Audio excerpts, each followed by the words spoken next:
Hey there, my friends. It's Dr. Anthony Balduzzi, and I want to welcome you back to another episode here on the Fit Father and Fit Mother Project podcast. Today, we're joined by guest expert Michael Sean Doty. He's the owner of TrAk Athletics, which is an adult strength and conditioning facility in Akron, Ohio. And Sean has worked in fitness for the last decade plus, and he has a very deep experience with himself as a collegiate athlete. He attended Ashland University, where he received his Bachelor's of Science, specializing in exercise science, and his Master's of Education with an emphasis in sports science and applied exercise science. So this is a guy who knows a lot about the body and likes exercise and basically coaches people like we do inside of our communities here on how to have great bodies. But the reason we're bringing him on today is not just because he has a lot of good physical insight. It's because of his story. And we're going to talk a lot about overcoming adversity and creating a resilient mindset in the face of setbacks, which is relevant to all of us. Because as Sean-Michael's going to share, while he was at Ashland University, he was a member of the track and field team, where he excelled for 4 years. He was a 6-time all-academic team member, and he trained and worked alongside very high-level people, Olympians, world medalists. But he also had some powerful setbacks that really helped shape his life trajectory. So we're going to get into all of that today. This episode's going to be about both the peak performance mindset aspect, how you can really get a mind that's attuned to achieve goals and also hopefully be peaceful in the process, but also how to overcome adversity, how to overcome injuries, and how we can maybe see the bright light in our challenges. So, Sean-Michael, welcome to the podcast. I'm excited to have this conversation today, brother. Yeah, I'm excited to have myself on here and be able to share my story and hopefully help others as they're going along their journey. For sure. So, I mean, many of our journeys, unless you're an athlete like you were, which is kind of like you get good at something and you're like, wow, I can do this in high school and I like this. Wow, I can do this in college and I really like this, or I could be great at this. And then often there's a period where people listening to this now are so far removed from being athletes, but many of them are trying to get back in shape, are trying to unwind old habits, and many of them have setbacks. So to frame our conversation on setbacks and the mindset of like coming back from hard, challenging things, please share your story of like one of your first major setbacks when you were an athlete. Let's start there. Yeah, so I actually had two very early on in my careers, one in high school and one in college. And the first one, in high school, I was coming off of my junior year. I went to the state championship meet. I ended up taking 13th place, came back that summer, was playing pickup football with friends and tore my meniscus and sprained a few other things in there as well in my knee. And I had a decision to make on how I was going to rehab, what I was going to do. And we attempted originally to push it off and just go the physical therapy route. And that didn't work. And so I ended up having to get late surgery and actually lose out on my senior year in terms of competing. I tried to pull it off for 2 meets and I actually pulled my hamstring instead at our regional track meet and was unable to make it to states again in the second year. So kind of got my first setback before even heading into college and really got the opportunity to struggle with, was this something I was going to do? I happened to be good at it at the time, but was that something I wanted to continue on? Where was I going to go with things?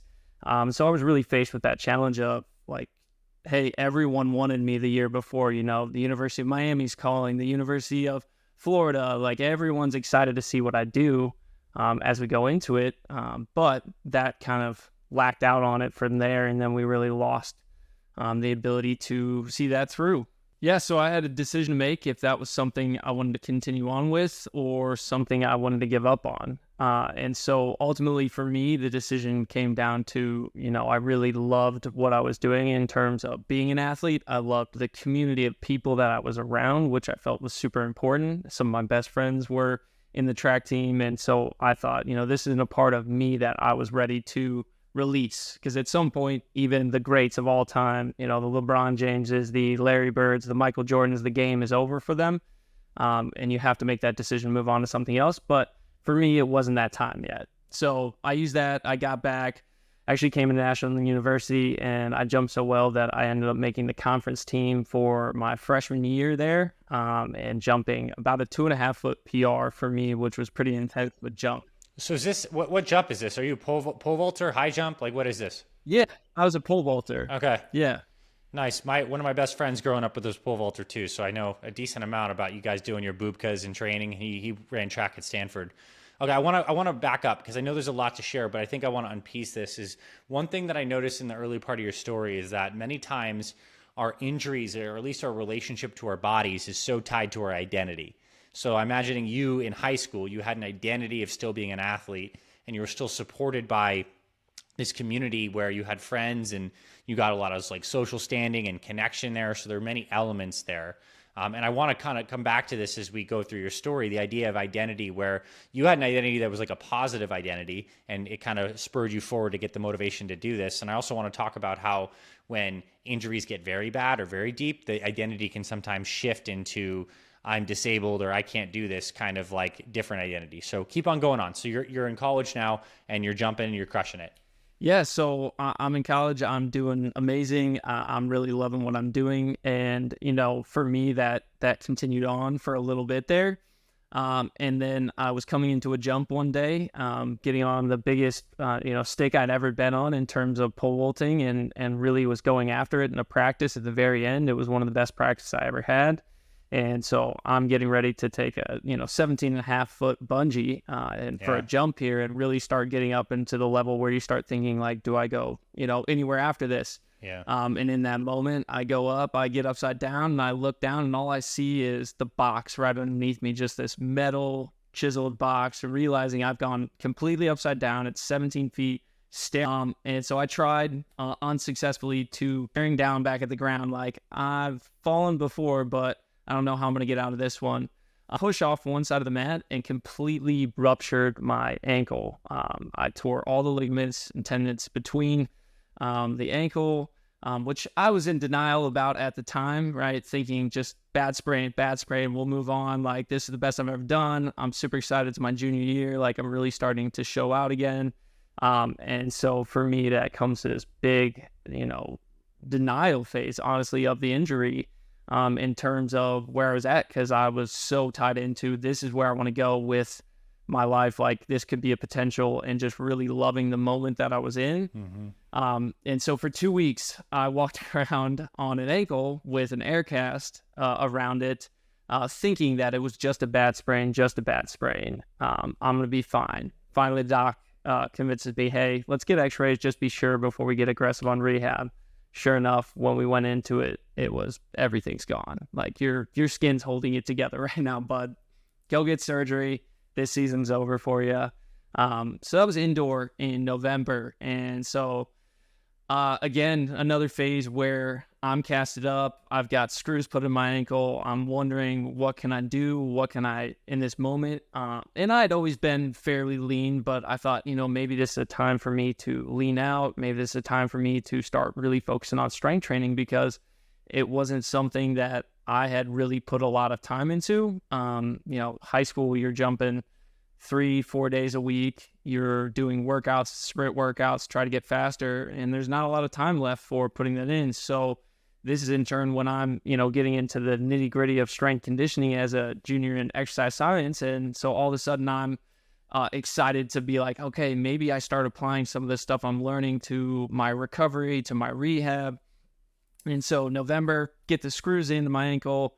By February, I've really come up with a plan of attack to recover, do everything. The screws are coming out on the 14th. And I literally screws out on the 14th, have a plan, and our conference meet is usually in April, May.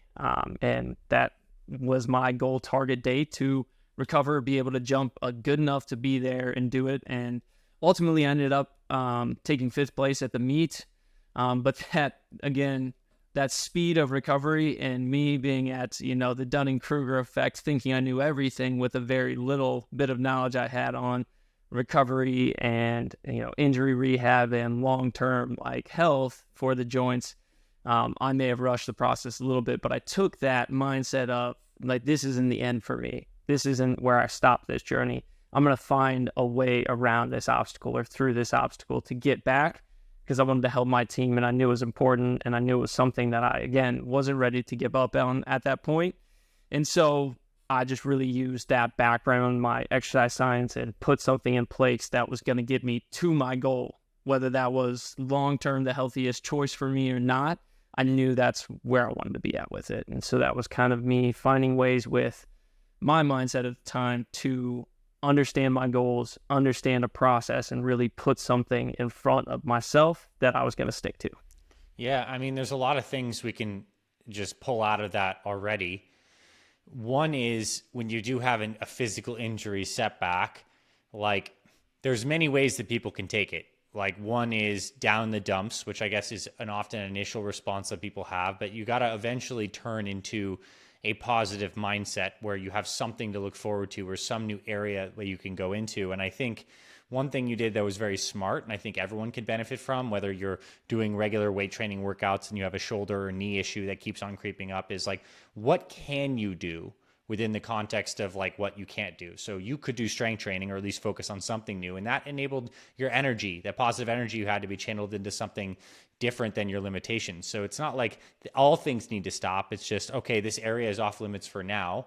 And then we can do these other things, and you could do a modification, you could do something else. So that's a good lesson. And the other good lesson too is that we have these like egos that have, it's good to set like a target date, but we often don't know that you can do things on a certain date. Like there's no way to assure that your ankle or your ligaments were going to be there, but being young and fueled, you had this idea to jump at that time. And so you put a very specific date. And I would maybe counsel, and I don't know if this would be your advice too, especially those that are older and are having a slower time healing, that's a natural process of getting older, to release any kind of time frame on things when they need to be done by a certain amount of date, because that can create artificial pressure. It can cause you to rush things, and then re-injuring an injury, as you probably intimately know, makes things a lot worse. So please pick it up from there. Yeah, I think that's exactly on point, right? Like, you've got to understand the contextuality of both sides of the coin, right? Like, yes, I got back, I hit my target date, but that was the highest I ever jumped from there on out, because the next three,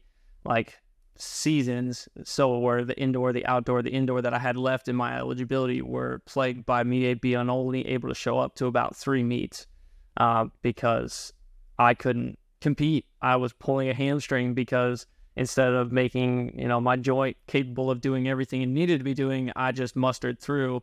And that led me to compensate throughout the body with all these other movement patterns and all these things that eventually just, tore me down and took me years to rehab to be able to train the way that I do now. And so I think it's important to be like, hey, yes, there's some greatness to being able to focus on the positive aspects of the mindset and to be able to still train through the process, right? To train better, to eat better. There's so many decisions to be made there to kind of move myself forward and not just be stuck at, can't do it anymore. Might as well go eat donuts and wings every night and throw myself out of my, comfort zone and just put everything back into order, right? Instead of, hey, let's make a positive adaptation to this situation. It might not be the best, but it's the situation that I'm in. Instead of wanting it to be perfect, I think a lot of times we need to look at, well, what's the opportunity for learning here that I may not have taken if I only had the healthy pathway going forward? Right. And so I think that's big.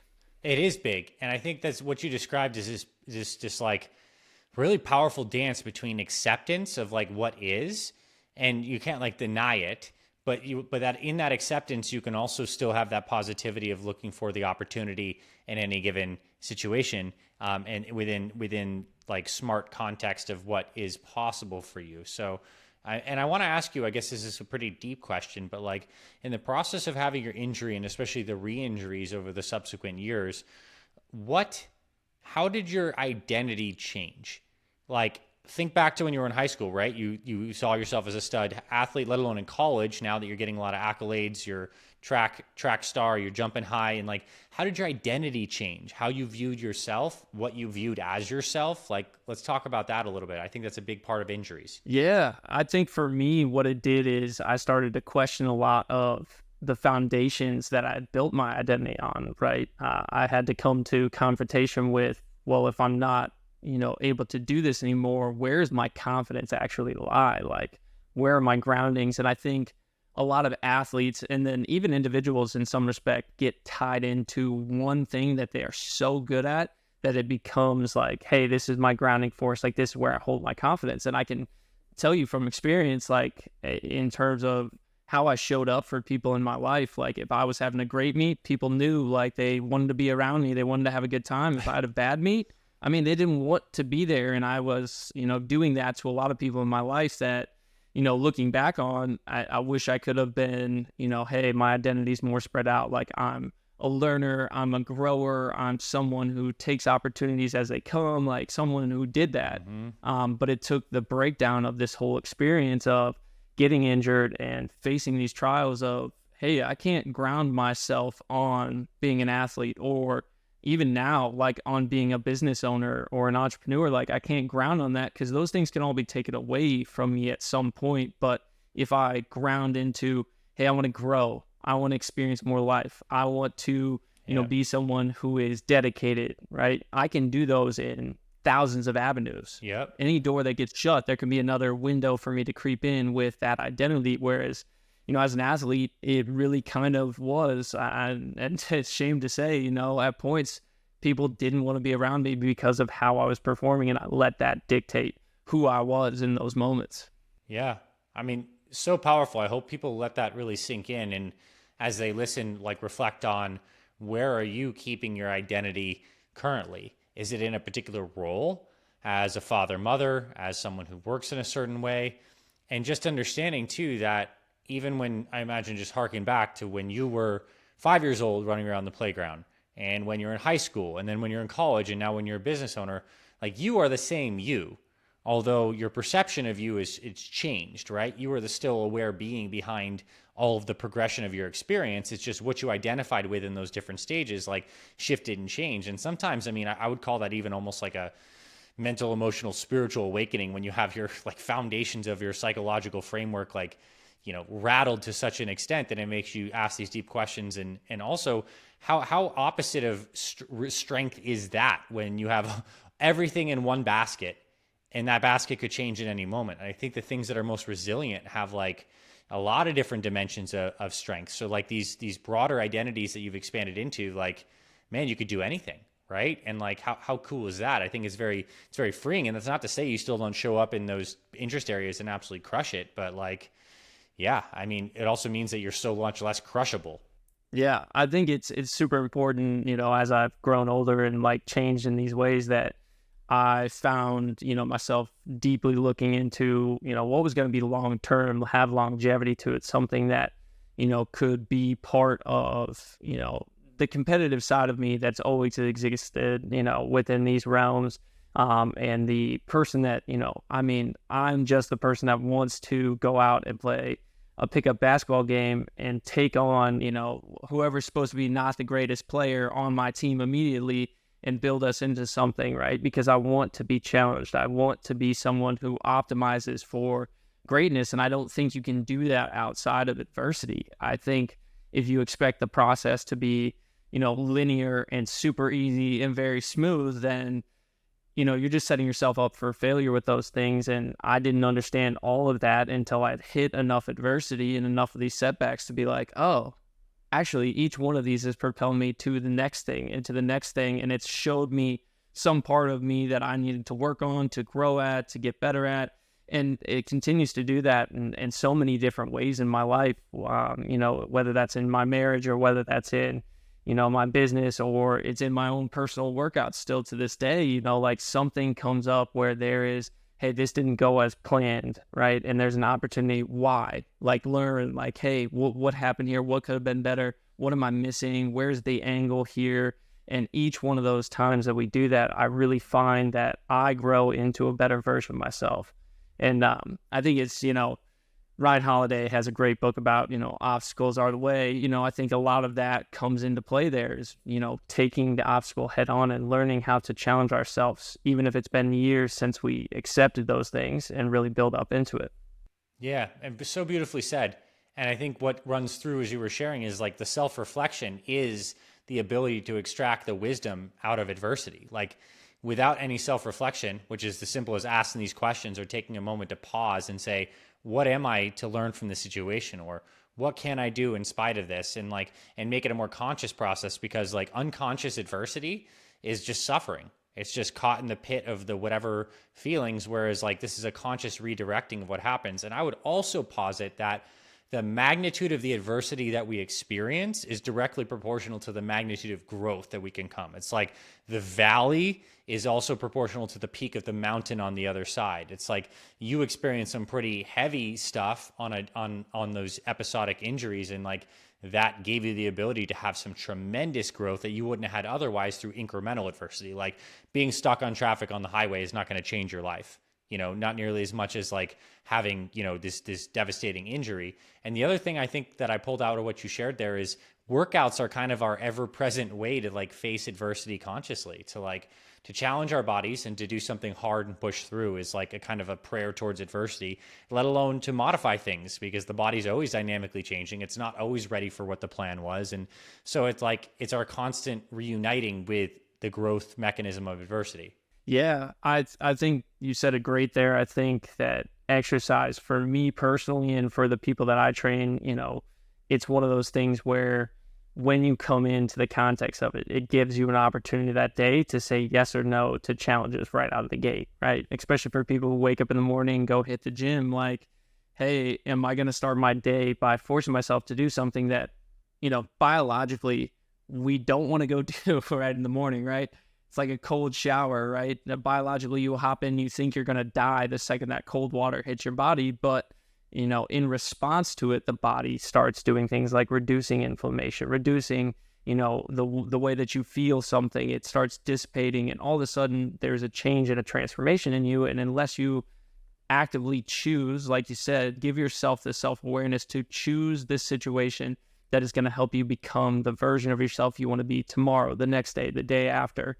Right? We've got to string these days together because there's no permanence to these adaptations, right? If I don't continue to challenge myself, same with training, I'm eventually going to revert back. And I think the same applies to your mindset. If you don't accept willingly the challenges and you start, I'll have someone else handle that. I'll have someone else do this. I'll skirt the hard conversations with employees or the hard conversations, with, members or clients that are struggling in those sort of situations, then you're putting yourself at a disadvantage to grow there. And just like your muscles will atrophy, you'll atrophy your mindset, you'll atrophy your growth as an individual. And I think that's ultimately what, is going to be fulfillment for us, is to be able to grow as individuals. I think we all feel it when we stagnate too long and then we don't know why it's happening. And that fulfillment's gone less and less and our happiness is dissipated. And I think that's because we probably spent too much time either in a comfort zone or in different avenues of our lives, not growing where we know we should be. All right. So that was like really well said. I particularly liked how we can kind of compare the atrophy of muscles from lack of use to, the atrophy of a mindset that's not challenged by adversity. So like, I really resonated with that. And I'd love to kind of shift gears in our conversation and kind of talk about not just overcoming adversity, but what, like, in your experience, a peak performance mindset looks like. So maybe we take it from the lens of high level athletics. Like, as you mentioned to me, you've trained around a lot of world-class athletes and you obviously performed at a very high level. Many of us like look at the Olympians around the world and we have a certain amount of reverence because it's like, what does it take to be at the top? So what do you see with like Olympic level people? Is there something that's very distinguishing about their mindset, how they approach things that makes them perform at such a high level? Or even like people in business that you maybe encountered with that are really crushing it on a consistent basis, high performance over a longer period of time? Please talk into the mindset of that. Yeah, so I think in my experience, there's a couple things that jump out. One of my old teammates is the gold medalist from the last Olympics for pole vaulting. A few of my other teammates went on to win worlds or medal at worlds, and the owner that I have here at TrAk Athletics with us too is the bronze medalist from Tokyo 2021 at that point. And the commonality that really comes across in all of those is that most of them have dedicated time to work on their mindset, right? Have dedicated time to build up this resiliency and to build in what I would call delayed gratification on things. I think in this world, it's so easy for us. I think Dr. Benjamin Hardy says it beautifully, to have clear path to lesser goals along the way. And those easy goals for us, to satisfy our hunger today or our urge to be liked or things like that, ultimately knock us off what we see as these big picture transformational goals. And so I think for most of the athletes that I've seen, they've worked on it. They've dedicated time to building a mindset that allowed them resiliency in hard times and allowed them to delay the gratification of, anything that they were working towards in their life or the multiple things that we want to achieve and push towards one singular goal, like heading to the Olympics or, winning the world championship or playing in the NFL. Like most of them that I've seen, that's been the common theme is like, hey, I had to dedicate time to this. I had to learn, I had to grow, and I had to push myself into an avenue where I needed the skill set to delay the easy for the hard, right? Take hard now to live an easy life later by getting to my goals versus taking the easy route now and it being harder and harder and harder and less likely later on. Yeah, I mean, for sure. And I mean, that's such at the heart of a fitness transformation, especially in the early days where you have some addictions to certain things and like it's harder to move your body. It's not as enjoyable when you're not at a higher level of fitness, and you must delay the gratification in the short term because you don't like lose the weight overnight or become fit overnight for a long-term idea of what's good. And so that's very natural. Now, like, is there like, but all athletes at a high enough level in college probably have some ability to delay gratification. Is it that the Olympians delay gratification like even more? Or is it just also a mix where the right kind of mindset or they work on the mindset is mixed with certain amount of like just God-given ability? Like, is there a distinguishing feature even deeper into the highest performers? And I guess it'd probably be person to person, right? Because not all these, it's not like every Olympian has the same kind of approach, but you speak into anything past delayed gratification that might separate like the peak performers? Yeah, I mean, honestly, I think it's an innate desire, right, to achieve, like in a lot of those senses too, and the ability to be one track mind on that, like to find like, hey, this is the thing that is going to satisfy this desire, this burning desire that I have, and I'm going to build the skill set on top of innate genetics, everything else that, got me to the starting line here. I've got to build out all the skills, whether that's both in their own sport, right, but also in their mindset. And I think that's the biggest thing with Olympians is building that second layer, right? Like a lot of people can work on their body, right? That's a lot of the athletes have the God-given talent and get into this avenue of, well, I will train hard, I will work hard. But when adversity comes, when the first path didn't work, when the skill set isn't developing as quickly as you want to, I think that's when the challenges come for a lot of them that don't end up being as successful. And I think that really speaks to their driving motivation to learn, all right, not only is it the skills for my sport, but it's also the skills within my resilience, my mindset to keep going through hard times, through adversity.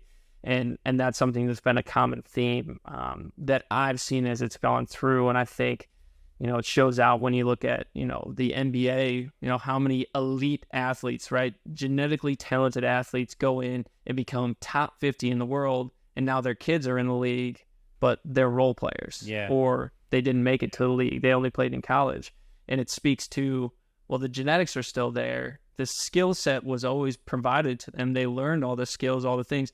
But where's the mindset? Where's the drive? Where's the motivation to take that to the ultimate level? Because you do have to make a ton of sacrifices on the way in terms of what you would normally consider a successful life for a lot of people, whether that's just, finding a family, falling in love, doing all these other things. You've got to delay a lot of the aspects of normal experiences to get there. And I think that comes into a lot of them have to develop the mindset of, I've got to get better at resiliency. I've got to get better at pushing down, not just a year down the road, because a lot of athletes can think to the next year, to the next season. Some even think to the next contract, but they can't go past that. If they get to that high level, right? There's a lot of people that they got their first contract in the league and then they're out of the league right afterwards because they can't go to that next step and delay gratification until the end of the road, right? When their career's over, when something else is there. Yeah, really well said. And I think that must be the burning desire is a big factor. It reminds me of some of these Netflix documentaries on guys like Michael Jordan or Kobe that, had like a truly burning desire. And sometimes that comes with like a chip on their shoulder, like something to prove. So it's almost like they're being fueled by like almost like an egoic desire and fire. But I'm sure there's other burning desires like to be the greatest or to have a love for the game, but the desire needs to be persistent and long term to make those sacrifices necessary to allow the collision of talent plus that desire plus the right timing plus like iterating over a long period of time to like become truly excellent. And I want to ask you, like, do you believe that someone can have that degree of burning desire for something if it's not driven by some like ego roots? Like, can you be that passionate if you're not like trying to be the great? Must you try to be the greatest? Is that a big thing? Or can you have that burning desire in other avenues that are not as much tied to the ego, I guess? Yeah, I think it's totally possible. And I've seen some navigate the end of their careers and go into that. And then you can see, some of those people do have this skill set for it to transfer past just the ego of being the greatest, basketball player, the greatest softball pitcher, the greatest, athlete that they could be. And they've transferred that over into their business or their life or their family. And I've seen some just completely walk away from it. I think you can be both passionate and, a normal human being when it comes to like, hey, I still want to have goals, aspirations of life outside of this. And I think a lot of that, again, comes to the skill set of knowing when to turn on, when to turn off, when to say yes, when to say no to things, because there's a lot of opportunities put in front of you every single day, right? Whether that's, taking up a new class or a new venture, a new hobby, or it's something as simple as, responding to an email in a different way, right? That someone's reaching out to you for help on something. And I find this a lot in my business where, there's an easy yes sometimes to be said, like, can you guys do online, remote training? And so for my personal business, like that we could, but that doesn't serve our greater mission in the Akron area where I'm at. Like, that's not what's going to pull us forward. It's an easy path to being like, yes, we'll take you on. We'll absolutely help you. Let me write up a great program for you. But that yes is not ultimately going to take us to the vision of what we want to do in the Northeast Ohio area and how we want to impact lives around us and donate to the community around us. And so for us, that's one of those things that, it could be an easy yes, but I've got to learn how to say no to it. And I think you can dispassionately do that in your life and still achieve, great results and great help for your family. And whether that's being the CEO of your own company or doing it, you don't have to be so passionately involved that all you want to do is increase, the monetary total of your company. You can also want to do other things within that. And I think they actually have done this with several companies where the company started, they grew, relatively large, multi-million-dollar companies. And then the CEOs are unfulfilled, unhappy, not where they want to be in their life. And then all of a sudden they add some component of, gratitude, giving back, right, to the company, where now every percentage of sales is going to this and going to that. And all of a sudden the companies actually explode, right? They don't like stay stagnant. They grow even better and bigger. And the fulfillment and the passion of, the individual starts changing. And so I think it's honestly the best way to do it is being dispassionate. But I think a lot of people, it starts ego. And unless you don't learn, right, the skill set, the mindset to transfer that into something else, it stays there forever. And I think you can kind of even see that in a little bit in Michael Jordan's like acceptance speech in the Hall of Fame. Like he's still holding grudges, chips on his shoulder. It was almost a long-winded, like, I'm going to vindicate myself in front of all you speech. Whereas, in Kobe's retirement, it was much more, hey, I really love this game. It's great. And I'm looking forward to the next part of my life, right? So there's two different skill sets to managing that afterwards. And I think that comes into training, that identity as not just Kobe, the basketball player, not just Michael Jordan, the basketball player, but as someone who wanted to learn, someone who wanted to grow, someone who wanted to, impact his family, provide whatever the role is that you want to grow into. I think there's a lot of opportunity for that. Well said. And something that I pulled out of that in particular was, it was an undercurrent of your discussion, particularly when you were talking about your gym. It's that at a certain point, I think when our desires go beyond just like contracting back into our person, like I want to do this for me, like I want to become a great athlete, or even I want to personally grow and experience in these things. There's this, it seems true to me, and I'd love you to comment, that there's a switch that often happens and it coincides with our maturity where we start to become more oriented to our identity in relation to service. And service for others, creating good for others, becomes a purpose in itself. It's like to spread the good, to have an impact in your local community becomes an expanded sort of identity where your own personal quote unquote well-being is no longer the scorecard. It's like it's deriving that benefit from being of good use and doing things that don't just enrich you personally in a very limited way, but enrich those around you, which I guess ends up enriching you in a very deep way. So there's this service turn. Not everyone makes it, but it sounds like you've kind of made that with your gym and it helps guide your decisions. Is that something that resonates with you? Yeah, 100%. I think, very early on, again, being an athlete, especially in a sport like track and field where it's very individual, right? It's not like it's a team sport in some sense, and you help out the team by scoring points in your event, but you are the sole, person in most of the time, unless you're in a relay. And so it comes down to making that shift at a certain point of like, yeah, I'm competitive. I want to win. I want to win. I want to win, to like, I want us to win.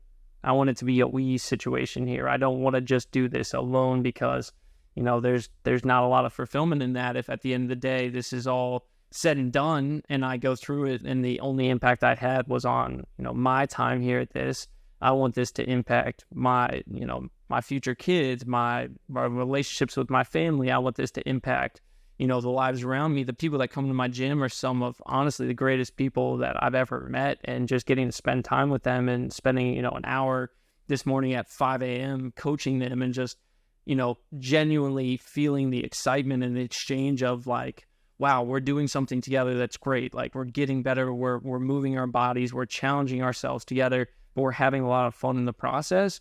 I mean, when people leave that, they go on to be better that day. And they just go on to enjoy the experience of life, like in a more fulfilled way. And I think for us, like that changed really as I started becoming more of, not helping just athletes and thinking, like, oh yeah, I'm going to take this Olympian, they're going to do great. And that's going to, shine on me. Like being like, oh no, like if I do a great job for them, they're going to have a better life. They're going to treat their family better.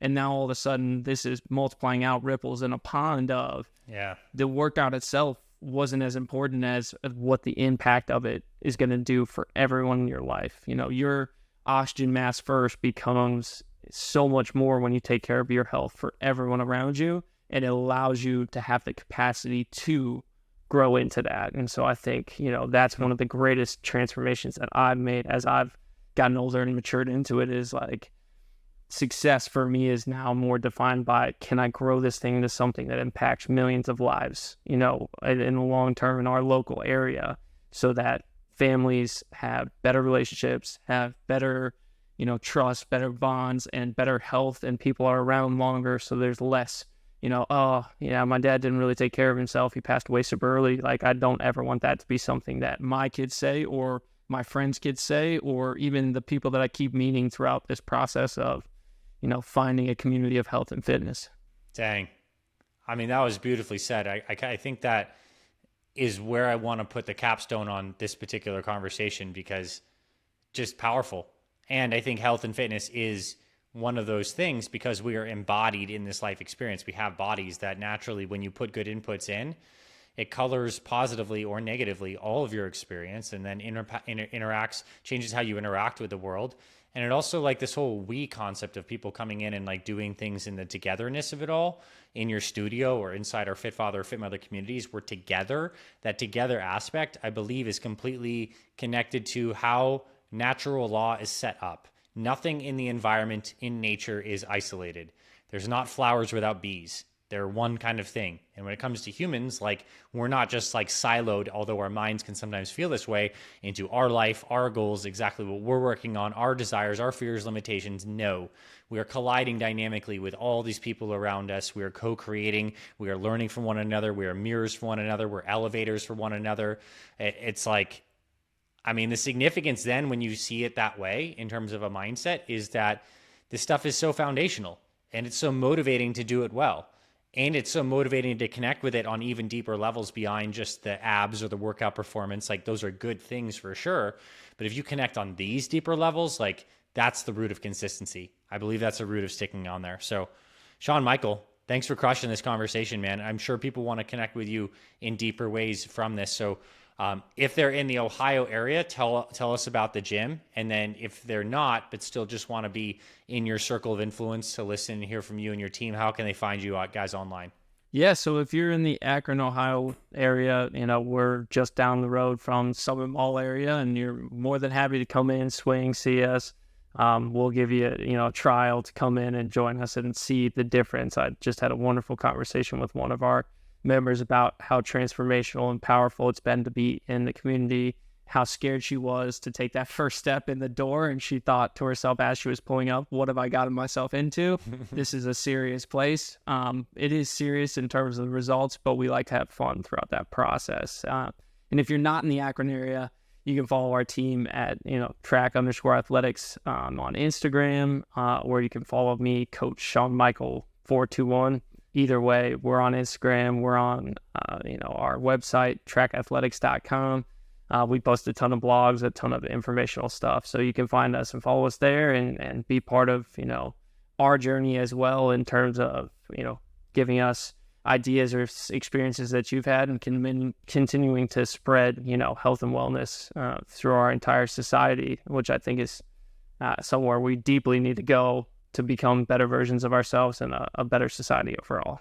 Well said, brother. And thank you guys all for tuning into this episode of the Fit Father and Fit Mother Project podcast.